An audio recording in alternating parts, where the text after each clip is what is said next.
Welcome to this new Flight Simulator update movie. In this movie we're gonna look at the Spotlight event, the landing challenge, which takes place in Entebbe, Uganda. And this will only be available if you're currently using sim update number 10, the beta version. So it looks like that this, I would say, challenge will be part of the official release of sim update number 10, which will be later in August. So what's the challenge? Well, we need to land on Entebbe International Airport. It's a, let's say, pretty small airport, but it's an international airport. Belongs to the country of Uganda. It's located pretty close to Lake Victoria. It's in the northern extremity, and it's pretty close to the capital of Uganda, Kampala. So the thing which is the challenge is that the clouds are really low, right? So you need to use an instrumental approach to do this, or to perform this landing. And recommendation is to use ILS. If you didn't use ILS before, it's definitely recommended to go to the flight training section and perform the ILS approach, because that will, let's say, help you a little bit more to perform this challenge. In this case, this challenge will become even more challenging, and I will show you why in a few minutes. So the wind 8 knots, 190, 160, 120, and the AMSL of the runway number 17 is 3780. So we're in the aircraft, and as you can see, this is the challenge, right? All the instruments are broken. That could be the fact if you're using, I would say, the beta version. There's no issue for that, because we can still perform it. However, we need to tweak it. So what we're gonna do is we're gonna go to the outside of the aircraft, and what you will see in the top left corner is the direction of the airport. Right, that's where we need to fly to. I'm gonna lower the gears already, and also do a little bit more flaps, and also make sure that we're flying okay. So what you can do is, if you're flying using this external view and using the compass, you can still use the compass to figure out, hey, where am I flying to, and am I going in the incorrect direction? As you can see, we're a little bit too high, but you can see that we're pretty close to the correct direction of the airport. So we need to push it a little bit more down, and there you can already see the runway. In this case, we're too far to the left side, right? So this won't be a good try, but let's try to at least land on it, and then we will try again. And you can see that the speed of the aircraft is simply, let's say, it's too fast, right? You can also see that the PAPI lights are not burning, so this is, I would say, let's use this as a discovery flight. We're not gonna even try to land on it. So this is the airport, although we can still try to land on it, but it will be a nasty landing, because we didn't hit the blue spot, and that's one of the, I would say, things. Also, the landing was too hard, right?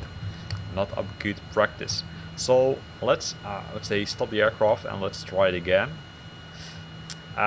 So then you might ask, hey, why are those displays being blanked out? In most cases, it's being caused by a third-party aircraft or a third-party, let's say, or a community add-on. So if you encounter this, then try to remove them and try again. That will, in most cases, fix the issue. I've seen it happening with multiple ones, right? So remove them and then try again. So here we go. So in this case, we're gonna decrease the flaps already a bit, and then we're gonna decrease the speed, put it to idle. Also put the gears down already, because we want to simply go a little bit slower.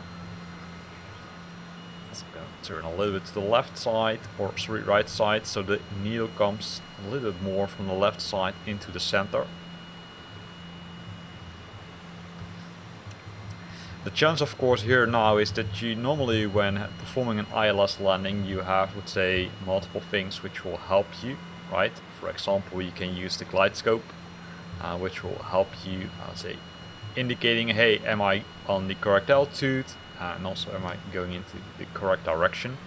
So in this case, again, we can use the, I would say, instrument on the top left to make sure that we're going into the correct direction. In this case, what you will see is that we need to correct the airplane and fly a little bit more to the left, because that will ensure that the needle will go a little more to the center. Be careful with that, because if you're making too large corrections, then you'll end up in some issues. But in this case, we need to make a large correction because we're flying simply too far to the right. And what you will see is that the needle will come to the center in a few seconds. Hopefully. What we're also gonna do is we're gonna, here you see, now it moves to the center. So we're still decreasing altitude, so that's good. Making small corrections. Ideally the, I would say, needle needs to remain in the center, right? Or close to the center, because that's the center line of the ILS system. You can see that we're too low, right? Because you can see all the poppy lights are burning red. So let's increase the speed a bit, because you can also see that the angle of attack is coming into the danger zone, right? It's completely red, and if you would fly in too long in that, let's say, angle, then you will be screwed. So now we're having the two LEDs. One. So let's decrease the altitude, because we're now too high.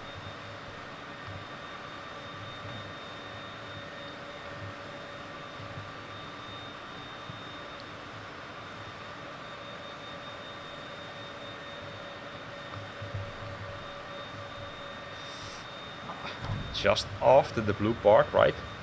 So it was better compared to the first time, but not good enough.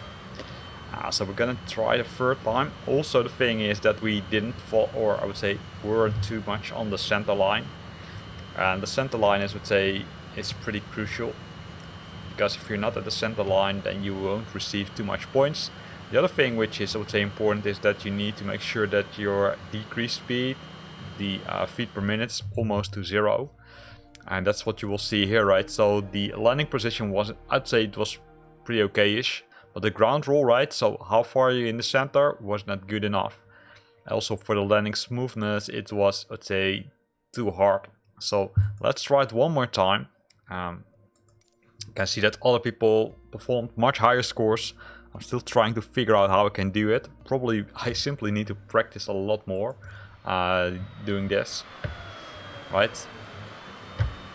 So if you've got some hints or tips, don't, I'd say, feel free to leave them in the comment box below.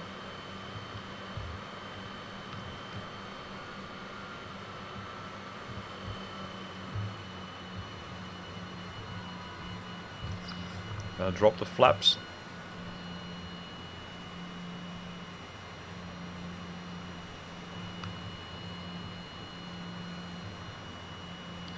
And then keeping an eye on the needle.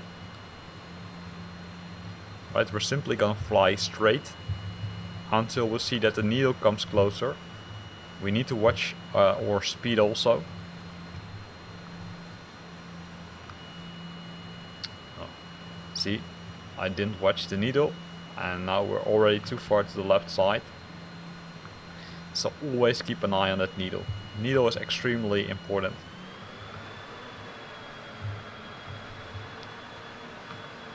But we can still make the correction. Normally you probably wouldn't want to do this, but hey, it's a simulator, so we can still do it. Drop the flaps further to decrease speed further.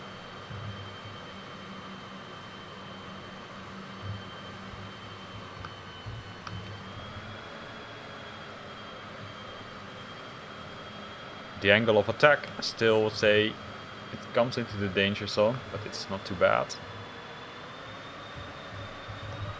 But the altitude comes into the danger zone, as you saw, right? Again, it's not a good example, this one. I'm 100% aware of that. So if you want to leave comments about that, then I'm aware of that. So don't worry. Probably this is the worst try we did. So I'm gonna decrease. And now this wasn't the best, right? We landed, I would say, far too soon before the blue part, and now it becomes bumpy, and that's not what we want. So I need to practice a lot more doing this one, but this was at least a good overview of how the spotlight event looks like. As you can see, it's pretty challenging, especially if the instruments are not working. Although you can use the external compass to find your way to the airport, but it won't provide you the, I would say, the altitude which you need to fly. It won't provide you the glide scope, so it could become, I would say, a big challenge. So probably I need to figure out which add-on is causing this issue and then fix it, because then I can use at least the instruments inside this nice CG4. Here ends this video. I hope you liked it. If you liked it, then consider to use the like button. If you got questions or comments, then feel free to post them in the comment box below. And if you want to stay up to date about new videos I'm posting, then make sure that you're subscribing to my channel. Thanks for watching and see you next time.